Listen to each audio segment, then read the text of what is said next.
ඒ පව් ගෙවෙන්න නම් ඒ ගෙවෙන පින්කම් කරන්න ඕන.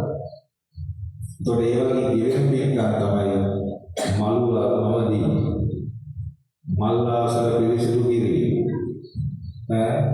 ඒ වගේ කටයුතු කිරීම. ඒතකොට සැනදෑ කාලයේදී දරුවන් එක්ක පුළුවන් ඇවිල්ලා විහාරස්ථානයේ මල් ආමදලා ඒ වගේ පිරිසිදු කරලා වන්දනාමාන කරලා සතියකට දවසක් හරි වඳින්න දෙනවා නම් බොහොම හොඳයි. දැන් අපේ ශ්‍රී ගෞතම විහාරයේ පිරිස දැන් අපේ ස්වාමීන් වහන්සේලා හැමදේම වන්දනාව කරනවා. මට පුළුවන් වෙලාවට තමයි මම සහභාගී වෙන්නේ. නමුත් වන්දනාව අනිවාර්යෙන් කෙරෙනවා. ඒකට සම්බන්ධ වෙන පිරිසක් ඉන්නවා මාළුවෙන් වගේ කොහොම හරි ඉන්නවා. ඒ වන්දනාව කරලා මේකත් තමයි එහෙම වදින්න ආවේ. ආයෙ හම්බෙන්නේ නැහැ. අනිත් එක මේ අතපය හරිය තියෙනකොට දැන් යන්න පුළුවන්. කාලයක් ගියාම ඇවිදලා බැලුවා. ඒ නිසා දැන් කොහොම හරි යන්න පුළුවන් වෙලාවෙදී යන්න ඕනේ. එන්න පුළුවන් වෙලාවෙ පන්සලට එන්න ඕනේ. ඇවිල්ලා ඒ පින්කම් කරගන්න ඕනේ. සීල් ගන්න ඕනේ. දැන් මේ සීල් සමාදන් වීම ආරම්භ කරපු නැති අයට හොඳ අවස්ථාවක් තමයි මේ වෙසක් පොයේ දවස. ඉදාට කොහොම හරි සීල් සමාදන් වීම ආරම්භ කරගන්න පුළුවන්. එතකොට අටසිල් සමාදන් වුණාම අංශිල් වලට වඩා විශාල පිනක් ලැබෙනවා. ඊටත් වඩා පිනක් ලැබෙනවා දසසිල් සමාදන් වුණාම. ඒක අපි කරන්න ඕන එකපාරට දසසිල් සමාදන් වෙන්න යන එක නෙමෙයි අටසිල් සමාදන් වෙන්න ඕන. මේ පළමු පංචශීලය ආරක්ෂා කර ගැනීම මේක විතර කරගෙන යනවා. එතකොට ඔන්න දැන් දානීය සීලය. දානීයට වඩා උසස් සීලය. සීලයට වඩා උසස් භාවනාව. ඒතර භාවනා කිරීමෙන් අපිට ලැබෙනවා විශාලම පිනක්. දැන් අපි ගත්තොත් මෛත්‍රී භාවනාව. මේක පුතා බල සම්පන්න භාවනාව. මෛත්‍රී භාවනාවෙන් අපේ මනසේ තියෙන තරහව රෝධනය යනවා. මනස හොදන්න තියෙන හොඳම භාවනාවක් තමයි මෛත්‍රී භාවනාව. ඒ කියන්නේ අනිත්‍ය ගැන තියෙන තරහව නැති කර ගැනීම. දැන් අපිට හම්බ වෙනවා මේ දැන් අපි ගත්තොත් මේ ජීවිතයේදී අපි එක එක අවස්ථාවල ඥාතීන්ද අසල්වාසීන්ද වැඩ කරන තැන්වල අයද බොහොම බලවම තරහය හම්බෙලා තියෙන්න පුළුවන්. ඒ තරහය ගැන තරහව ඔළුවේ තිබුණොත් මරණයෙන් පස්සේ නරක තැන්වල උපදිනවා. ඒකින්ද ඒ තරහව නැති කර ගැනීම අමාරු වැඩක්. මොකද හේතුව ඒගොල්ලෝ කරලා තියෙන වැරද්ද මතක් කරනකොට මොකදෝ කියන්නේ. ඒකින්ද මේ ඕකට ඕකේන නම් හොදන්නා තියෙන දේවල් වගේ අර ඒ වගේ වචන වලින් තමයි එන්නේ. දැන් ඕක ලිහිත් කරගන්න තියෙන ක්‍රමය තමයි මෛත්‍රී භාවනාව. ඒකෝට මෛත්‍රී භාවනාව කරනකොට අවේරෝ හෝමි මම වෛරණයක් වෙනවා. අභ්‍යාවජ්ජෝ තරණයක් වෙනවා. අනීගෝ ඊර්ෂ්‍යාවක් වෙනවා. ඒ විදිහට මම වෛරණයක් වෙනවා, තරණයක් වෙනවා, ඊර්ෂ්‍යාවක් වෙනවා, දුක් පීඩාවක් වෙනවා ආදී වශයෙන් තමයි මේ මෛත්‍රී භාවනාව වඩන්නේ. නමුත් අපි කාලයක් තිස්සේ පුරුදු කරගෙන තියෙන ලංකාවේ කරුණා භාවනාවයි මෛත්‍රී භාවනාවයි එකක් කියලා. කරුණා භාවනාව කියන්නේ මම නිදුක් වේවා, නිරෝගී වේවා, සුවපත් වේවා, දුකින් මිදෙවා කියලා ඒ කරගෙන යන භාවනාවට කියනවා කරුණා භාවනාව. සියලු සත්වයෝ නිදුක් වේවා, නිරෝගී වේවා, සුවපත් වේවා, දුකින් මිදෙවා ආදී වශයෙන් කරන්නේ කරුණා භාවනාව. ඒ කරුණා භාවනාව කරා කියලා මෛත්‍රී භාවනාවෙන් වෙන දේ වෙන්නේ නැහැ. ටැබ්ලට් එකක්. අපි ටැබ්ලට් එක ගන්න බැහැ. ඒතර මෛත්‍රී භාවනාව කියන්නේ මම වෛරණයක් වෙන්නවා කියන ඒ භාවනාව. සියලු සත්වයෝ වෛරණයෝ වේවා, තරහණයෝ වේවා, ඊර්ෂ්‍යාවෝ වේවා, දුක් පීඩාවෝ වේවා ආදී වශයෙන් ඒ භාවනාව. එතකොට මේ භාවනා දෙකම පුරුදු කරන්න ඕන. මෛත්‍රී භාවනාව කරන කෙනාට සුළු මොහොතක් කරා. දාතර අම්මලා කොට විදිමත හැදීගෙන ඉන්න දෙල්ල මෙහෙම පාත් එකක් තියෙනවා. මදන් එක හරි ගියා මොන ටික කියලා ගත්තා නේද? දැන් ළඟින් නැහැ ඉදිරියට කියලා පොඩ්ඩක් බලන්න කියලා. බලන තට්ටුවක් දාන්න. මොකද දැන් බලද්දි දාන තට්ටුවක්. ආයෙ බලනවා ආයෙ නෙමෙයි. ආයෙ තට්ටුවක් දාන්න. ආයෙ බලද්දි ආයෙ නෙමෙයි. ආයෙ තට්ටුවක් දාන්න. ආයෙ බලනවා. ඒක මේක තට්ටු දාලා ඉවර වෙන්නේ නැහැ. කියලා හොඳට අතු මිටවලු. හොම්බට එකක් දාන්න. ඔක්කට දාපුවම හොඳට රිදිලා ඊට පස්සේ නිදියන්නේ. ඒකේ අනුගමනය කරන ගානට එපා. මම නිකන් වීඩියෝ රිවිව් පුළුවන් තරම් තට්ටු දදාගෙන දාපාරක් හරි තට්ටු දාලා හැරවලා දෙන්නේ. පවුනේ. සමහර බේත් ඒ බේතට නිදියව. ඒ වාසියේ සීලංගන අම්මා කෙනෙක් කියනවා ආපු වේදම දෙවි. මම දවසක් ගිහුවා මොකද නෑ අඳුරේ බේත් එකක් කොහොම ඔබට හරියට නිදියනවා. ඉතින් මම ඒක අගය කරා ඒ බේත් දීලා නිදිමතේ වැඩි හරි අම්මා එනවනේ. සමහරව එන්නේ නෑ. ඒ නිසා ඒක තමයි. අමාරුවෙන් හරි එන්න ඕන. නිදි ඉරා වැඩි හරි දැන් අපේ මුගලන් මහරහතන් වහන්සේට නිදිමත හැදුවා. භාවනා කරනවා. ඒක බුදුරජාණන් වහන්සේ ඈත ඉඳලා මේ කිරණ ඒවල මුගලන් මහඳුරන්ට කිව්වා නිදා ගන්න එපා කියලා. ස්වාමීනි නිදිමත එනවා. ඒනම් දැන් පොඩ්ඩක් නැගිටලා සක්මන් කරන්න කිව්වා. මූණේ වතුර ටිකක් දාගන්න කිව්වා. කොහොම එක කිව්වා. ආයෙත් නිදිමත එනවා. ඒක එළියට ගිහිල්ලා ආසේ තව ගනින්න කියලා. ඔය වගේ ගොඩක් ඒවා කියලා තමයි මුගලන් මහඳුරන්ට හරිදී මේ නිදිමත. ඒ වගේ මහා බල සම්පන්නයක් දැක්කම නිදිමත අපි කපුලේ කවරකට ඒක නිදිමත එනවා. නමුත් ඉතින් අපි try උත්සාහ කරන්න ඕන මේ මොනාරි කරගෙන ඔය වතුර ටික මොහේ දාගෙන ඉන්න. එතකොට දැන් මේ මෛත්‍රී භාවනාව කරා අපි හිතේ ඉන්න ඔය තරහය ඉන්නවා. ඒ තරහය අයින් කරගන්න පුළුවන්. එතකොට ඒගොල්ලන් අපි ආශ්‍රය කරන්න යන්නේ ආශ්‍රය නොකර අපි ඒගොල්ලොත් එක්ක හිතේ තියෙන වෛරය ගලවනවා. දැන් අද මෙහෙන් යනකොට ඔයාලට පුළුවන් නම් හිතේ තියෙන වෛරය ගලවලා දාන්න එක එක අය ගැන. අන්න ඒක තමයි බණනවා කියන්නේ. නැත්නම් මේ හැමවත් දෑම බණ 1000ක් විතර අහලා තාම තරහකාරී වෙනවා හිතේ. කවුද දුරිදුරට වැඩ නැහැ.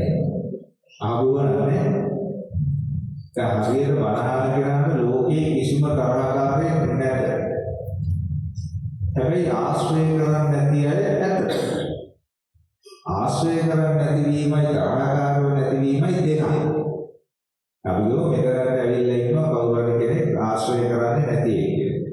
මොනකට හම්බ වෙනවා. කතා කරන්න යන්නේ නැහැ. හැබැයි යටි කල්පනා කරනවා අනේ මිනිස්සුන්ට වෛර නැත්තේ වෙනවා කියලා අර එහෙම හිතනවා. හැබැයි අර මිනිස්සුන්ට අපි ගිහිල්ලා කියනවාද මේ මම මොන වෙලේ නේතුරට ගණන් ගන්න දෙපා නැහැ. හිතේ ඇති මම මේ වෛර නැහැ. මේ මාගේ කියන්නේ නෝද? මේ කියන්නේ නෝද? ඒ වගේම අපි පෝස්ට් එකක් ගහගෙන යනවද? මා විසින් මෛත්‍රී භාවනාව කරනු ලැබේ. ඒතකොට මේක මේ තමන්ගේ පෞද්ගලික දෙයක්. මේ හිත තමයි මේක ප්‍රධාන වෙන්නේ. ඒතකොට මේ මෛත්‍රී භාවනාව කරන කෙනාට කරන නැති කෙනාට හරිම සැහැල්ලුවක් දැනෙනවා. බරක් නැහැ. ඉරිසියාකම්, කුරකකම්, දුෂ්ටකම්, මාන්නකම්, ලෝභකම් එකට එක කරන ගති නැති කෙනාට හරි සැහැල්ලුවක්. ඔය දුෂ්ටකම් කරන අයට එහෙම සැහැල්ලුවක් නැහැ. ඊළඟට මේ කුරකකම් කරන අය හරි කුරක. ඊළඟට ඉරිසියාකම් මොනෝට හැමතිස්සෙම කාටද ඉරිසියාවක් කරගෙන ඉන්නේ. ඒතකොට එහෙම හිතියම තමන්ගේ හිතට සැහැල්ලුවක්. ඒක දැන් මෙතන ඉන්න අයට මම මේ කියන්නේ හිතේ තියෙන ඉරිසියාවල් මේ අධ්‍යයනවල අයින් කරලා දාන්න. දුෂ්ටකනුත් අයින් කරලා. ඔය හැදිලා ඉන්න ඇතුලේ. අපි හිතන්නේ නැහැ කියලා. දෙපෑ මේ සෙට් වුණාම එන්නේ එක අවස්ථාවල ඒක වාරකට මතුවලා යනවා. දැන් අපි කියමුකෝ දැන් අපි කියනවා කවුරුහරි ළමයෙක් මේ ළමයට කේන්ති කියන්නේ නැහැ කියලා. ඒ උනාට මොකක් හරි අවස්ථාවකදී ඒ කේන්ති කියන්නේ නැහැ කියන එකට කේන්ති වෙනවා. දැන් අපි කියනවා කොහොමද කේන්ති යනවා. දසින්දුරද කාටද කේන්ති කියන්නේ නැහැ. එයාට මේකම නිර්දේශය දාලා. ඒක කියමු මම නිකන් කියන්නේ. මෙන්න ඒකට දසින්දුර කේන්ති යන හොඳටම ඒ දේවල් කියනවා. ඒක අපිට පුළුවන් කමක් නැහැ මේ තීරණය කරන්න එක එක්කෙනාගේ ස්වභාවය. මොකද ඇතුලේ හැංගිලා ඉන්නවා ඒවට කියන්නේ යම්කිසි උපක්ලේශ වශයෙන්. ඔව් මේ ඇතුලේ හැංගිලා ඉන්නවා එක එක කෙලෙස්. එතකොට මේ අපිට හොයාගන්න බෑ ඒගොල්ලෝ එහෙම ඉන්නවාද කියලා. ඔව් ඒ නිසා අපි පුළුවන් තරම් බලන්න ඕනේ ඒවා අඳුරගෙන නැති කරගන්න. දැන් Tamanta කවුරුහරි දියුණු වෙනකොට හිතට නිකන් කීරි ගැහෙන එකක් එනවා නම් අනිවාර්යයෙන් හිතේ තියෙන්නේ මොකද්ද? ඊර්ෂ්‍යාව. ඒතකොට තමන්ම තීරණය කරනවා මෙතන මම අර කරගොල්ලෝ දියුණු වෙනකොට කැමති නැහැ. ඒක ඊර්ෂ්‍යාව මට ආවේ ඕක වැඩක් නැහැ. ඕක තියාගන්න හොඳ නැහැ. මම සතුටු වෙනවා අපෝ ඒ දියුණුව කියලා අතහැරලා තමයි යනවා. ඊළඟ සමහර අය ගාව තියෙනවා මේ කුහකය. මේක විස්තර කරන්න තේරෙන්නේ නැහැ මොකද්ද මේ කුහක කියන්නේ. තේරුණා? ඊට පස්සේ ඉන්ටර්නෙට් එක කරලා තියෙනවා තේරෙනවා. උඹට එකක් කරන්න පුළුවන් මම දාලා දුන්නා. ඒක තමයි ඉන්ටර්නෙට් කරන්නේ. තේරුණා? මට හරියට වචනේ කියාගන්න බැරුණේ ආයෙ දවසක් මම දෙන්නම් ඔගේ තුනේ. තේරුණා? ඒක මේ වචනේ කියාගන්න බැරි වෙච්ච එකට මෙයාට නිින්ද යනවා. මේ වචනේ කියාගන්න බැරි වෙනවා. ආයි දවසක් එනකන් ඉන්නේ. ආපු ගමන් කියාගෙන. ඊයර උත්සවයේදී දෙක ටීචර් කෙනෙක් කියනවා සාමාන්‍යයෙන් අපි කලින්ම තීරණය කරලා තිබුණා මේ ටීචර්ගේ ස්වභාවය මෙහෙමයි කියලා. පොල්තේ පහන් වැටි වලට අනිවාර්යයෙන්ම දැම්මයි ටීචර් එක. මොකද දැම්මේ නැත්නම් ලෙඩේ කියලා අපිට තේරෙනවා. ඊට පස්සේ මගේ කතාවේදී මොකක්ද කරුණක් කියලා අපි දුන්නා ටීචර්ස් වලට කතා කරන්න අවස්ථාවක් කැමතියි. මෙයා කොහොමද මේ මයික් එක අරගෙන මෙයාගේ මේ කතාව කියලා. ගත්ත කතාව. ඉතින් ඒක ගැලපෙන්නේ නැහැ මොකද මේවා කියවට මේ ෆෝන් එක දුන්නේ මයික් එක දුන්නේ. ඒක අරගෙන කරා. නමුත් අර දැක්කම තරගාව වැඩ ගමන් අරගෙන අර යාගේ තියෙන මේ කතාන්දර කියනවා. එහෙමයි ඒව මේ නැති කරගන්නවා. ඒ අපි ගාවේ යටපත් වෙලා තියෙන එක එක නරක දේවල්. ඊර්ෂ්‍යාව, දුර්ගකම, දුෂ්කරකම. වෙනස් වෙන එක අපි කොහොමද විදිහට පවත්වන්නේ? දැන් ඇස් පේන්නේ නැති වෙනවා. මොකද ඒක නවත්තන්නේ? අනේ නැති නවත්තන්නේ. ඒක මේ ලක්ෂණ තුන තමයි ඔය සියල්ලගේම තියෙන ලෝකේ. දැන් අභ්‍යන්තර ආයතන බාහිර ආයතන. රසකරනාසේ දිවකය මන කියන්නේ අභ්‍යන්තරය. රූප ශබ්ද ගන්ධ රස ස්පර්ශ අරමුණු කියන්නේ බාහිර. ඒත් අභ්‍යන්තර ආයතනයි බාහිර ආයතනයි මේ දෙකම අනිත්‍යයි දුකයි අනාත්මයි. දැන් අපි ඇහෙන් පේන රූප සියල්ලම අනිත්‍යයි දුකයි අනාත්මයි. අපේ කනට ඇහෙන ශබ්ද සියල්ලම අනිත්‍යයි දුකයි අනාත්මයි. අපේ නාසයට දැනෙන ගඳ සුවඳ සියල්ලම අනිත්‍යයි දුකයි අනාත්මයි. දිවට දැනෙන රස සියල්ලම අනිත්‍යයි දුකයි අනාත්මයි. කයට දැනෙන පහස සියල්ලම අනිත්‍යයි දුකයි අනාත්මයි. මනසට ඇතිවන අරමුණු අනිත්‍යයි දුකයි අනාත්මයි.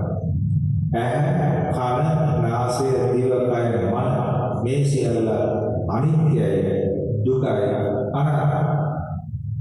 දැන් මේ කාන්තර මාත්‍ය බලනවා ඉස්පිරිතාලේ ගියා. ඒ කාලේ කඩේ ඉන්නකොට තිබිච්ච රූපේ සම්පූර්ණ වෙනස් වෙලා ගිහිල්ලා. අනිත්‍යයි.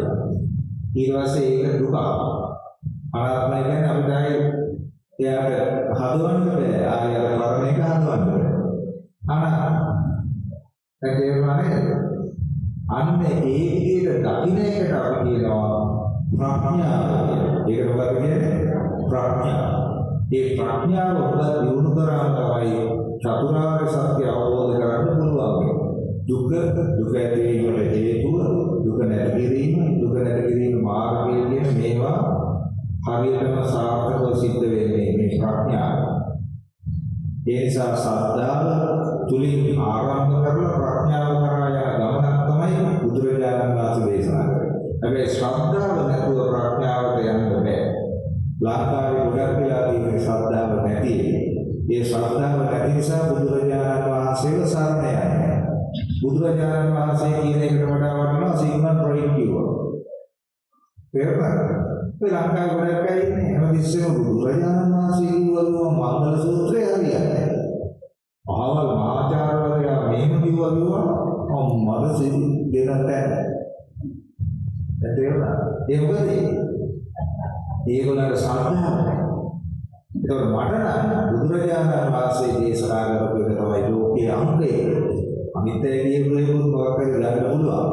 ඒබ්‍රහම් ලින්කන් කියනවා democracy is a form of government for the people, by the people, of the people. ඒ කියන්නේ ඒබ්‍රහම් ලින්කන් කියන්නේ මොකද? රාජ්‍ය නායකයෙක්.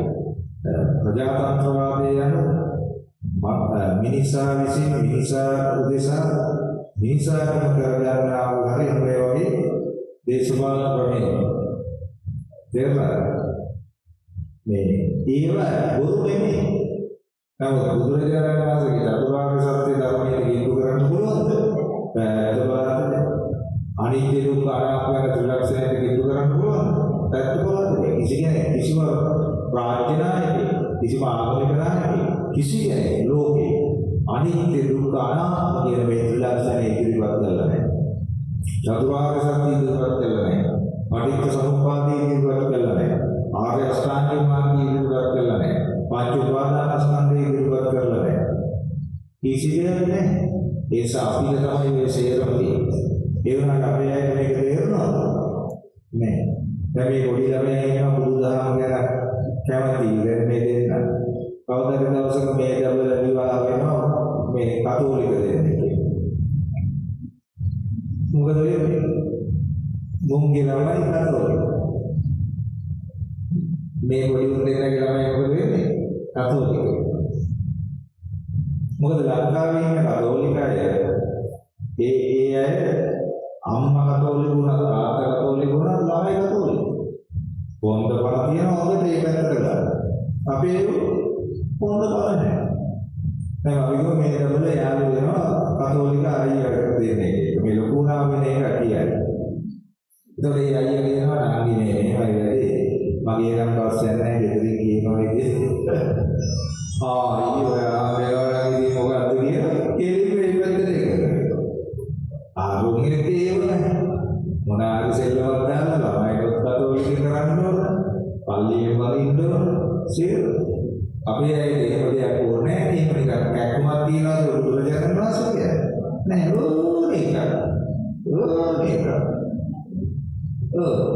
ඒ නිසා ආගේ දවලටත් එක මම කිව්වේ මේ පොඩි කොල්ලෝ දෙන්න.